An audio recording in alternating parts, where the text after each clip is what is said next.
Graças a Deus por mais esta oportunidade que temos de estarmos juntos para cultuarmos ao Senhor.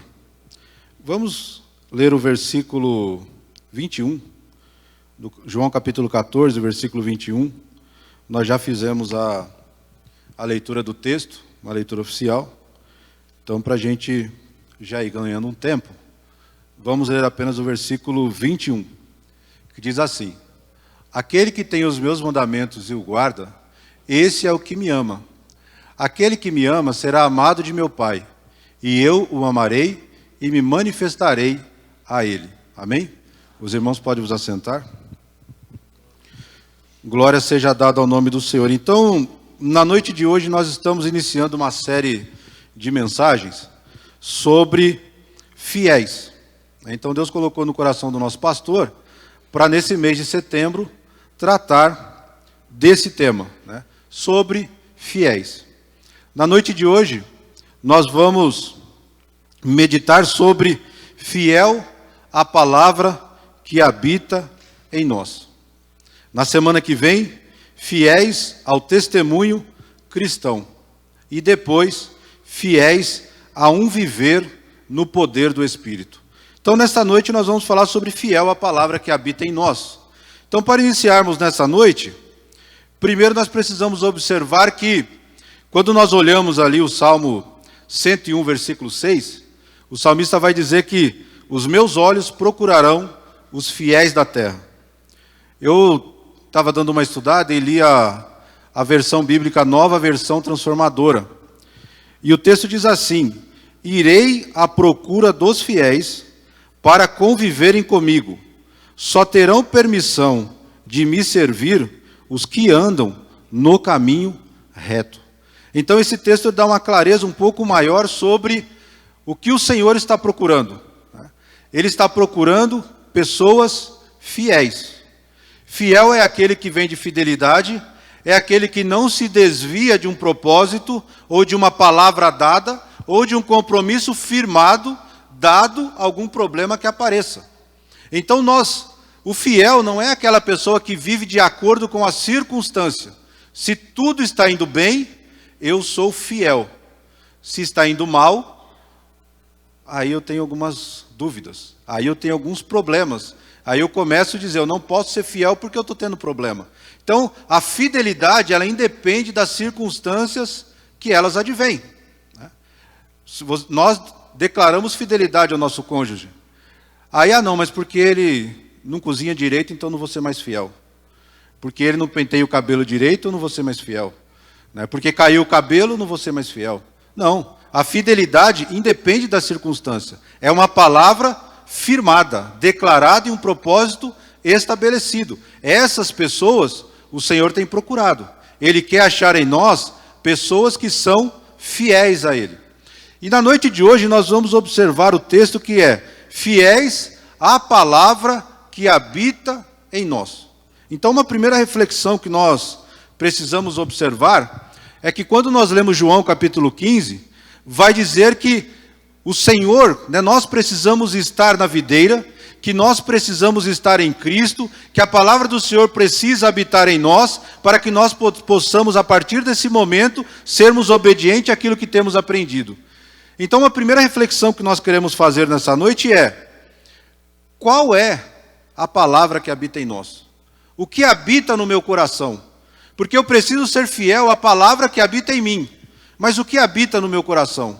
O que tem no seu coração? Quais os ensinamentos que você tem seguido?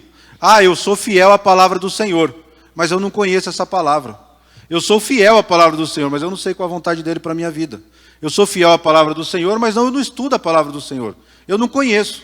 Então é impossível eu ser fiel a alguma coisa que eu nem conheço. Eu não consigo nem me avaliar.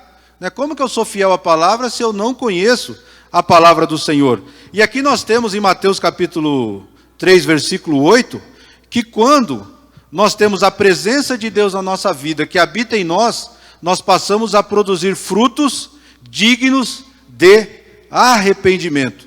Fruto digno de arrependimento não são emoções, é transformação de vida.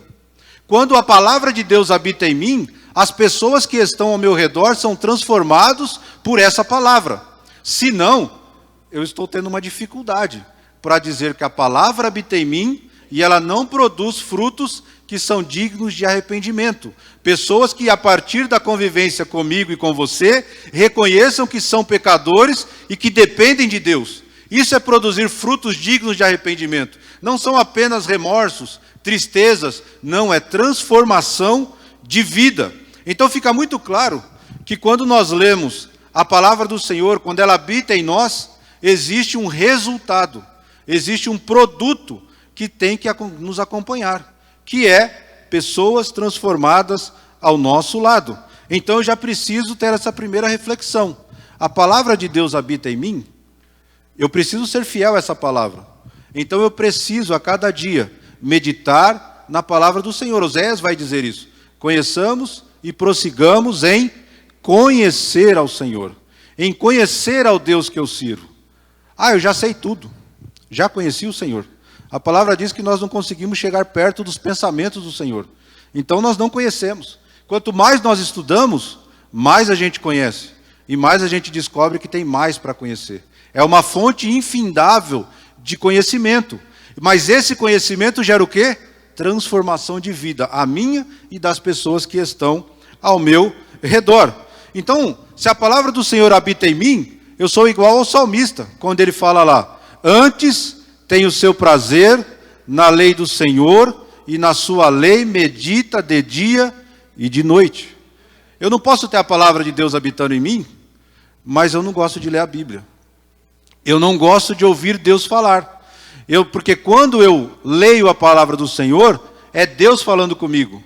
É eu começando a ter um relacionamento mais íntimo com o Senhor, e a partir de então eu começo a conhecer mais o Senhor. Eu começo a conhecer qual é a voz do Senhor, quando Ele fala comigo. Então, para a palavra do Senhor habitar em mim, eu preciso obedecer aquele texto de 2 Timóteo, capítulo 2, versículo 15. Procura apresentar-se a Deus aprovado, como obreiro que não tem do que se envergonhar e que maneja bem a palavra da verdade, que tem discernimento, que tem conhecimento da palavra do Senhor, que gera transformação de vida. Não adianta, irmão, nós sermos mestres, doutores da palavra do Senhor, se ela não habitar no nosso coração. É um conhecimento inútil. É um conhecimento que eu sei a história do grego, eu sei a geografia bíblica, eu sei para onde vai todo o contexto histórico, mas um ateu também pode conhecer. Nós temos várias universidades de teologia cheias de ateus, e que estudam, e que conhecem, e que você vai lá e fala: mas isso aqui não, isso aqui é assim, ó, porque no grego, no hebraico, no aramaico, isso, aquilo outro, é dessa forma. Mas a palavra não habita, porque não transforma, não entra no coração. A pessoa não chora ao ouvir a palavra do Senhor. A pessoa não reconhece que é pecador diante da grandeza de Deus. Quando o Senhor diz que nos ama e que morreu na cruz por nós, sendo nós ainda pecadores. Porque uma coisa é você amar alguém que é seu amigo. Agora você está amando o inimigo, aquele que peca contra Deus. Deus, Ele nos amou quando nós ainda éramos pecadores. Então o amor de Deus, ele precisa entrar no nosso coração. Senão, as palavras passam a ser apenas palavras. Vira literatura, vira um conhecimento histórico. Mas a palavra do Senhor, quando ela habita em nós, ela começa a produzir frutos. E quando a palavra de Deus habita em nós, em primeiro lugar, nós somos reprodutores do amor de Deus. Então nós vemos aqui no versículo 15 que nós lemos, que diz assim: se me amardes, guardareis os meus mandamentos. Então, para eu reproduzir o amor, primeira coisa, eu preciso guardar os mandamentos. Para eu demonstrar o meu amor a Deus, eu preciso obedecer a palavra de Deus. Então a gente já começa a observar que é impossível amar a Deus e desobedecer a palavra de Deus. São coisas diferentes. Eu amo a Deus, eu obedeço a palavra de Deus. Eu obedeço a palavra de Deus, eu estou demonstrando o meu amor a Deus. E a partir desse amor, então, eu começo a reproduzir o amor de Deus. Quantas pessoas nós vemos no mundo hoje que estão perdidas, sem Deus, que estão indo para o inferno, nós precisamos ter o nosso amor sendo demonstrado, orando por essas pessoas, ajudando, trabalhando. Nós temos aí vários trabalhos na igreja, ação social, missões urbanas, indo atrás dessas pessoas que estão sem Deus. Quando nós fazemos isso, nós estamos demonstrando o amor, nós estamos obedecendo a palavra do Senhor, ide por todo mundo, pregai o evangelho. Então nós estamos obedecendo a palavra de Deus. Então, para eu ser fiel à palavra que habita em nós, para a palavra que habita em mim, eu preciso reproduzir o amor de Deus. Nós vemos o versículo 21, que aquele que tem os meus mandamentos e o guarda, este é o que me ama. E aquele que me ama será amado de meu Pai, eu o amarei e me manifestarei a ele. Então, amar é um padrão de Deus no contexto do discipulado. E precisa ter amor. Porque você fala para a pessoa, não faz isso, ela faz de novo. Aí você fala, você não deve fazer isso porque dá o resultado errado. A palavra de Deus diz que nós não devemos fazer dessa forma. Aí na outra semana a pessoa fez de novo. Aí volta. Mas pastor, mais presbítero, mais dirigente, mas não está dando certo a minha vida. Aí você fala, mas o que você fez? Eu desobedeci à vontade de Deus novamente. Aí você fala com ele, não, você não pode mais fazer isso, vem aqui, ora a Deus, vamos orar por você. Você perdoa? Perdoo, sinto arrependimento, eu quero ter perdão pelos meus pecados. Aí você ora por essa pessoa e fala, vai e não peques mais. A semana que vem volta ele, então, eu fiz errado, eu errei de novo, estou no mesmo problema. E aí você tem a sensação que está enxugando, está lavando carvão. Né? Fala uma vez, fala 2 vezes, fala 3 vezes, fala 4 vezes. O Senhor não pôs limitação. Ele fala, continua amando. Continua falando, continua pregando a palavra do Senhor. Não tem um limite. Eu já falei de Jesus para uma pessoa, a pessoa quer ou não quer? Não quer, então não é mais problema meu, não. Eu devo continuar. Senhor, tenha misericórdia dessa pessoa, é um pecador. Já pensou se Deus tivesse desistido de nós? Nós estávamos perdidos. Se nós formos olhar a nossa história, nós vamos observar que se Deus tivesse esse comportamento conosco, nós não estaremos aqui hoje. Então nós precisamos reproduzir esse amor. O amor que eu sinto de Deus, o amor que Deus revela no meu coração, eu começo a reproduzir nas minhas ações. Eu começo a reproduzir para as pessoas que estão ao meu lado. João capítulo 15, versículo 12 e 13 diz, o meu mandamento é este, amem uns aos outros como eu os amei. Ninguém tem maior amor do que esse, de dar a sua vida pelos seus amigos. Então Cristo se entregou na cruz por nós. E é isso que Ele deseja, que a gente entregue também pelas pessoas que estão sem Cristo. Essa é uma missão que Deus nos dá. Difícil, difícil. Mas o Senhor nos dá o Espírito Santo. O Senhor nos dá o amor dEle. Muitas vezes a gente olha assim e fala, poxa, mas aquela pessoa fez tanta maldade para aquele meu colega, e ele continua indo atrás, orando, amando. É o amor de Deus. Naturalmente a gente não tem isso. Naturalmente a gente já abandona. O nosso pavio é curto. Errou comigo uma vez, não tem a segunda oportunidade. Se Deus fosse assim conosco, repetindo a frase, nós estaríamos condenados. Porque quantas vezes nós já erramos e quantas vezes nós continuamos errando. Então amar é uma consequência daquele que é um verdadeiro seguidor de Jesus. Portanto, se somos fiéis à palavra de Deus, a palavra que habita em nós, somos reprodutores do amor de Deus. Quando a palavra de Deus habita em nós, nós obedecemos ao mandamento divino. A obediência é resultado direto, produzido na vida daquele em que a palavra de Deus, ela habita. Obedecer é o nosso maior nível na trilha do discipulado cristão. Nós vamos ver aqui no versículo 23, Jesus respondeu e disse, se alguém me ama, guardará a minha palavra, e meu Pai o amará, e viveremos para ele, e faremos nele morada. Então a obediência cristã é sinônimo do amor a Deus.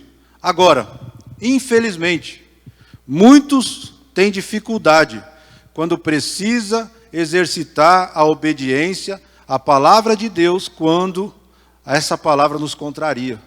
Quando a ordem de Deus nos contraria, a gente começa a ter uma certa dificuldade. Fala assim, eu amo a Deus, eu quero obedecer a palavra de Deus, aí Deus fala, então faz isso. Mas isso aí não, isso eu não quero fazer isso aí não. Nós temos um exemplo simples na Bíblia, Jonas. O Senhor falou para ele, olha, vai e prega a cidade de Nínive. Porque aquele povo tem pecado, tem feito atrocidades. Então eu quero que você, como meu profeta, vá lá na cidade de Nínive e pregue o arrependimento, pelos pecados, o perdão dos pecados. Se aquele povo se arrepender, eu vou exercer misericórdia. O que Jonas falou? Não é o meu desejo. O meu desejo não é que essas pessoas sejam salvas. Eles são os nossos inimigos. Isso me desagrada. Você já passou por alguma situação dessa? Está passando por uma situação? O Senhor falou, faz isso, você falou, isso eu não quero. Né? Faz isso, você fala assim, não, isso eu não quero. Isso não é o desejo do meu coração. Mas aí o Senhor falou para Jonas, vai lá para Nínive. Jonas falou, não vou. Eu sou dono da minha vida, eu faço o que eu quero, na hora que eu quero, não devo satisfação a ninguém, eu vou para o outro lado.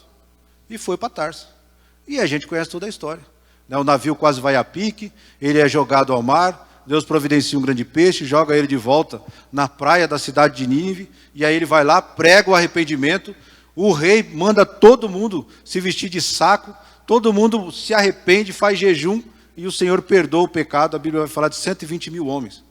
E Jonas ficou chateado. Ele falou assim, não, eu vou lá, e está vendo? Por isso que eu não queria Deus, eu tinha razão. Ele ainda vai questionar Deus. Ele fala, eu não quero que o Senhor perdoe, mas aí não teve jeito, o Senhor me jogou no mar, me pôs de volta. Eu fui lá, preguei, e o pessoal se arrependeu. O Senhor está vendo como eu tinha razão? Eu quero a condenação desse povo. E aí a gente tem a história lá da árvore, etc. E vai falar, você está pedindo a morte por conta de alguma coisa que você nem produziu. Mas ali eram 120 mil pessoas, mais os seus familiares, 27, 20 mil homens. Então, quando Deus manda a gente fazer alguma coisa, e a gente tem a convicção de que Deus mandou, tem que fazer. Por quê? Porque a palavra de Deus, ela habita em você. E você é fiel a essa palavra. E é obediente àquele que obedece. Aquele que obedece, ama a Deus. Se eu desobedeço, não ama a Deus. Então, quando eu me coloco numa posição oposta àquilo que Deus tem mandado eu fazer, a situação é grave. Eu estou dizendo, Deus, eu não te amo como eu digo que amo. Porque o meu desejo é superior a esse amor. A minha vontade é superior a esse amor. O meu desejo é de não fazer isso. O Senhor fala, vai para lá. Você fala, não vou, quero ir para o outro lado. Aí começa a dar tudo errado. Aí a gente começa a falar, Senhor, mas por que tal coisa está acontecendo? Aí a gente precisa dar uns passinhos para trás e falar, olha, fruto de desobediência. Mandei ir para lá, você foi para o outro lado. Porque você não queria. Então, quando nós somos fiéis à palavra de Deus, nós obedecemos a esta palavra. Obedecemos o mandamento divino, obedecemos a ordem que Deus nos dá.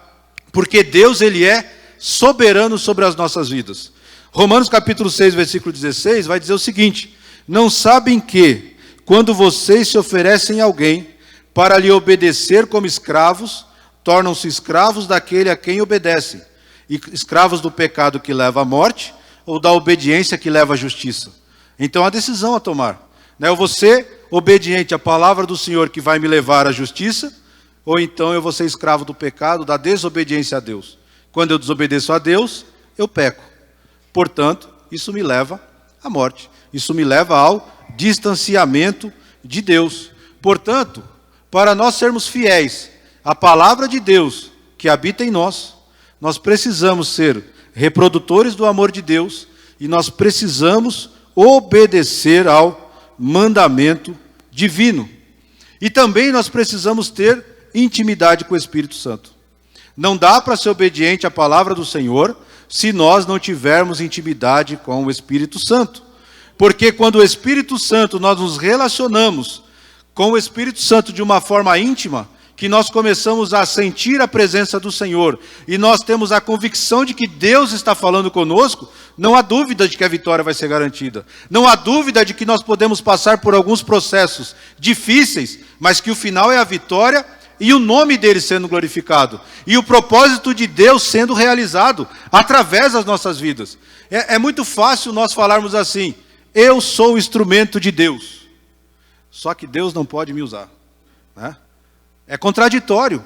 Quando eu digo que eu sou instrumento de Deus, eu estou dizendo, Deus, Ele me usa da forma como Ele desejar.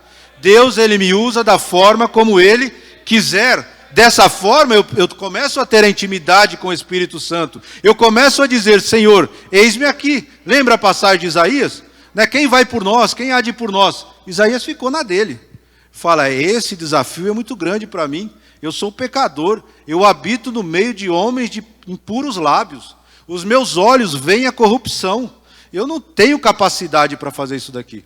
Aí o texto vai dizer que os serafins, os arcanjos, etc., lá, os querubins, pegam uma tenaz e toca na vida dele. Aí ele tem uma mudança completa na vida dele. Aí tem nova pergunta, quem? Né? Ele fala, eis-me aqui, eu estou à disposição. A partir daquele momento, ele parou de olhar para o povo, parou de olhar para o pecado, parou de olhar para a corrupção e começou a olhar para Deus. E falou, é daqui que vem a vitória. Essa corrupção, ela é terminada, ela é destruída quando a luz entra. Né? A gente não está estudando o Sermão do Monte? Quando a luz entra, o que acontece com a escuridão? Ela é dissipada. Então, quando eu estou na luz, eu começo então a ter essa intimidade com Deus. E começo a dizer, Senhor, eis-me aqui. Eu estou à disposição. Cada dia mais a gente tem dificuldade de falar isso. Tem momentos que a gente fala assim, eu nem vou falar eis-me aqui, porque vai saber para onde Deus quer me mandar. Então eu vou ficar quietinho aqui, o Senhor conhece o coração. Né? Se você falou assim, não vou falar isso aqui, porque vai que Deus me manda sei lá para onde, então eu não vou falar nada. Deus está sondando o coração. Aí muitas vezes a gente tem alguns desejos, Deus poderia me levar a tal lugar. Aí Deus fala, eu queria, mas o caminho era outro. Não era esse caminho, era outro. Né? Não era ir reto, tinha que ir para lá, depois para cá, para preparar. Né? Nós não conseguimos muitas vezes ter algumas coisas direto. Porque senão vem a ruína. Vem alguma coisa que eu não tenho capacidade de administrar, vou arruinar. Do nada aí me aparecem milhões de reais na conta. Se eu não sei administrar, na outra semana eu estou preso, estou devendo todo mundo, porque eu não tenho capacidade, não fui treinado para isso. Então eu preciso ter intimidade com o Espírito Santo. Efésios 5,18 vai dizer, mas deixem, ou em outras versões, encham-se do Espírito Santo. Seja transbordante do Espírito Santo, que a palavra do Senhor ela habita em nós, e a palavra do Senhor é palavra de Deus na nossa vida.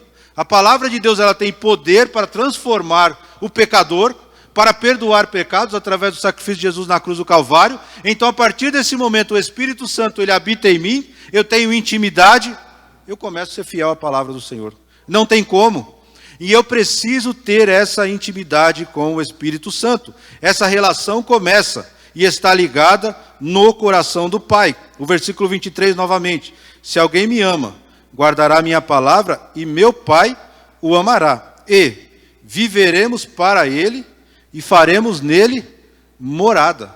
Então, quando nós passamos a ter intimidade com o Espírito Santo, essa relação nossa com o Espírito Santo provém do coração de Deus. Através do Pai, do Filho, o Espírito Santo começa a atuar na nossa vida. Então, é muito profundo quando nós falamos que temos intimidade com o Espírito Santo. Nós passamos a ter uma identidade genuinamente cristã. As pessoas começam a nos reconhecer como homens de Deus, como mulheres de Deus, como jovens de Deus, porque nós passamos a ter uma fé genuína. Nós começamos a ter a palavra de Deus habitando no nosso coração e sendo transbordada para as pessoas que estão ao nosso lado. As nossas respostas começam a mudar. Enquanto o mundo está lá, o colega de trabalho tendo um problema no casamento, e todos os colegas falam, não, separa, deixa isso para lá. Você vem, não. O Senhor, Ele tem o desejo de restaurar o seu casamento. Deus, Ele tem uma palavra para você. É possível que Deus transforme o coração dela, é possível que Deus transforme o coração dele, e nós não podemos limitar o poder de Deus. Nós que limitamos o poder de Deus quando nós dizemos que Deus não vai fazer. Deus, Ele quer trabalhar na nossa vida, a palavra do Senhor diz que Ele está à porta e bate, Ele quer entrar na nossa vida, no nosso coração, e muitas vezes nós não deixamos, nós limitamos. Não, isso aqui Deus não pode fazer. Eu vou orar que Deus vai fazer isso daqui. Agora aquilo ali eu nem vou orar mais. Eu já desisti. E Deus não nos chamou para desistir. Deus, Ele nos chamou para avançarmos. Deus, Ele nos deu um espírito de coragem. Coragem no quê? Na palavra de Deus. Coragem em quê? Que Deus está conosco, como Moisés fez. Moisés falou, eu não vou sair daqui se o Senhor não for comigo. Aí Deus falou para ele, eu vou com você. Aí ele fala, se o Senhor vai, eu vou. Então nós precisamos ter essa convicção de estar andando com o Senhor. O Senhor, o salmista, aliás, Salmo 25, 14, o Senhor confia os seus segredos ao que os temem e os leva a conhecer a sua aliança. Então Deus, Ele nos chamou. Deus, Ele transformou a nossa vida. A palavra de Deus, ela habita em nós. Nós conhecemos a palavra do Senhor. Nós deixamos Deus, Ele entrar no nosso coração e transformar a nossa vida. A partir de então, nós somos reprodutores do amor de Deus. Nós obedecemos ao mandamento divino e nós passamos a ter intimidade com o Espírito Santo de Deus. Dessa forma, nós podemos dizer, eu sou fiel à palavra que habita em mim. Se isso não estiver acontecendo na minha vida, é importante que nessa noite nós possamos assumir um compromisso de fidelidade às Escrituras. Fidelidade àquilo que o Senhor tem falado ao nosso coração. Muitas vezes a gente fala assim, mas tal coisa não acontece na minha vida. Você tem obedecido os mandamentos que Deus tem falado? Eu tenho feito isso? Muitas vezes as coisas não mudam, porque a minha atitude não muda. Eu continuo fazendo a mesma coisa errada, eu continuo tendo o meu resultado errado. Não tem como mudar. Né? Se você plantar laranja, nasce laranja. Plantou laranja, nasce laranja. Você vai falar assim, eu plantei uma laranja, mas eu queria um abacaxi. Vou plantar outra sementinha de laranja e vou ver se nasce um abacaxi. Você vai ficar a vida inteira plantando laranja e colhendo laranja. Para você obter o resultado de acordo com a vontade de Deus, você precisa tomar atitude de acordo com a vontade de Deus. Então, eu quero ter uma mudança de vida, preciso mudar meu comportamento. Mudar o comportamento como? Baseado na palavra de Deus. Essa palavra que habita em mim. E aí, o que ela começa a fazer? Começa a transformar a vida das pessoas que estão ao meu redor. Então, nessa noite, nós precisamos assumir um compromisso de sermos fiéis à palavra de Deus. E para isso, como é que eu faço esse compromisso? E como é que eu torno esse compromisso uma prática? Leitura diária da palavra do Senhor. Oração, meditação na palavra do Senhor, todos os dias. Eu preciso ler a palavra do Senhor. Por quê? A palavra de Deus, cada dia, ela traz um novo entendimento. Eu costumo dizer que é como se você lesse a Bíblia e num determinado dia acendesse uma luzinha num versículo. Você fala, nossa, que versículo interessante. É o mesmo texto da semana passada. Mas Deus falou comigo de uma forma importante nesse versículo. Aí você lê o mesmo texto no outro dia, parece que acende uma luzinha no outro versículo. É o Senhor falando com você, com o mesmo texto, mas aplicando cada dia de uma forma diferente na sua vida. Você trazendo, nossa, eu estava pensando nisso, a palavra de Deus diz aquilo. E aí, nós começamos a ser transformados. E a partir de então, as promessas de Deus, elas começam a ser cumpridas na nossa vida. A partir de então, a glória do Senhor começa a ser manifestada na nossa vida. Por quê? Porque nós estamos vivendo uma vida de fidelidade à palavra que habita em nós. Se eu não sou fiel, não tenho o resultado que a palavra nos diz. Amém? Vamos ficar em pé para fazer uma oração, com permissão do pastor? E nesse momento, eu quero que você, eu, todos nós, façamos essa oração de que nós queremos ser fiéis à palavra de Deus que habita em nós. A partir desse momento, a nossa vida vai ter a transformação que nós esperamos, a transformação que Deus deseja, porque nós estamos aqui para fazer a vontade de Deus. Você pode estar aí pensando, é isso mesmo que eu queria ouvir, né? Mas não é isso que você deve estar falando, não. Você devia estar falando assim, Senhor, me mostra se tem alguma coisa que eu preciso mudar na minha vida. Não esteja pensando assim, Deus está falando com o meu vizinho, Deus está falando com o dirigente da outra congregação. Não.